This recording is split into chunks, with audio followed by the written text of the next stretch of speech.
En tout cas, tout d'abord, je vais commencer cette histoire avec une rencontre, la rencontre avec mon grand-père qui, en 1935, a été l'un des membres fondateurs de l'Aiglon du Lamentin.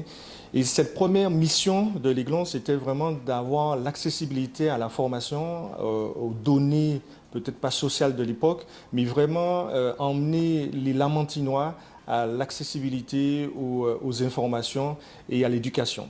Et c'est à partir de là que le club s'est créé en 1935, qui a évolué avec cette dynamique sportive qui aujourd'hui, 90 ans après, a un impact colossal sur cette ville du Lamentin, mais aussi cette ville économique. Et c'est vraiment un apport sociétal qu'apporte l'Aiglon, en plus d'avoir aussi le côté sportif.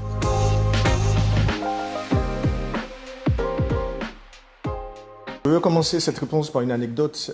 Lors de ma mandature, mon élection, en septembre 2024, quand j'ai su que l'Aiglon a 90 ans, ça a été pour moi un élément extrêmement important dans ma mandature et aussi dans la dynamique que je vais insuffler à l'Aiglon. Parce que 90 ans, ça veut dire qu'on est à 10 ans de 100 ans, 10 ans du club centenaire. C'est extrêmement aussi, ça montre l'expérience et la durabilité du projet qui a été créé en 1935. Et pour moi, il est important aujourd'hui que l'Aiglon se tourne vers l'avenir. Et dans ces trois axes stratégiques que j'avais présentés lors de mon élection, il y a d'abord la marque Aiglon, sur laquelle il est important de travailler. C'est vrai qu'avec ses fondations, c'est extrêmement fort, mais on doit se tourner vers l'avenir pour créer quelque chose de plus à même en co-construction avec les partenaires et aussi avec le milieu sociétal. Et puis, il y a le côté finance, bien entendu, et les projets structurants. Et quand je parle de projets structurants, je parle par exemple aussi de l'édifice du nouveau siège dans lequel on pourra intégrer les partenaires et toute la stratégie et tout le passé de l'Aiglon du Lamentin.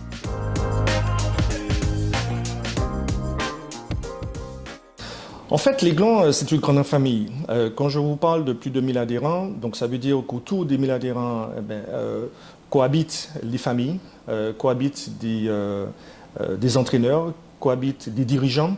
Et je trouve que dans cette dynamique de famille, il y a aussi l'acceptation des autres.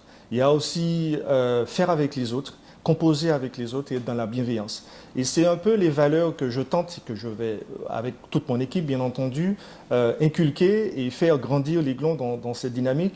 Et je trouve que ça correspond aussi aux valeurs que tentent de faire beaucoup d'entreprises en Martinique. Et je trouve qu'en avançant ensemble, en construisant ce partenariat fort, je pense que nous pouvons véhiculer des valeurs comme le travail, comme le respect des autres. Et moi, je trouve que c'est les fondamentaux aujourd'hui de notre vie dans notre communauté.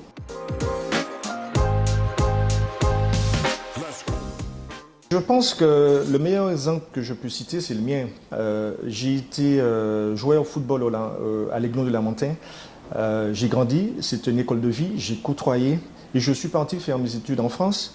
Et je pense que dans ce cheminement-là, l'Aiglon a été un moment structurant dans ma vie qui aujourd'hui me permet de retourner. Je me suis investi dans le monde socio-économique, je me suis investi dans le monde économique et aujourd'hui j'ai envie de redonner à l'Aiglon ce que l'Aiglon m'a donné.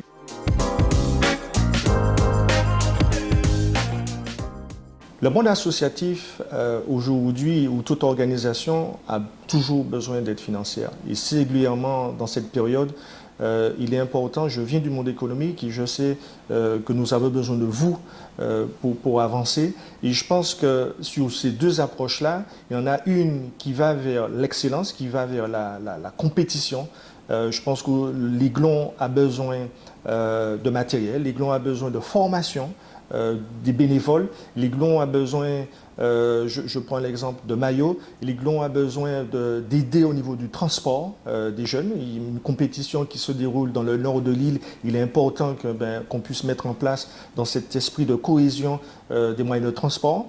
Ça, c'est le côté compétition. Et puis, il y a une deuxième approche qui est le côté sociétal. Je prends l'exemple concret d'une élaboration, d'une réflexion que nous avons avec le conseil d'administration pour les 90 ans. Nous allons réaliser cette fresque avec une association qui est extrêmement spécialisée dans ce domaine, qui va permettre non seulement de décorer toute la partie bas du bourg vers Petit Manoir à Lamentin, mais nous avons besoin de cet esprit de cohésion, dans cet esprit d'accompagnement des jeunes et d'insertion des jeunes, mais de pouvoir avoir du financement. Donc c'est pour ça que je dis que vous êtes arrivés, je suis intimement convaincu que nous sommes arrivés au bon moment ensemble et que nous devons co-construire ces 90 ans et se projeter dans les 10 ans à venir.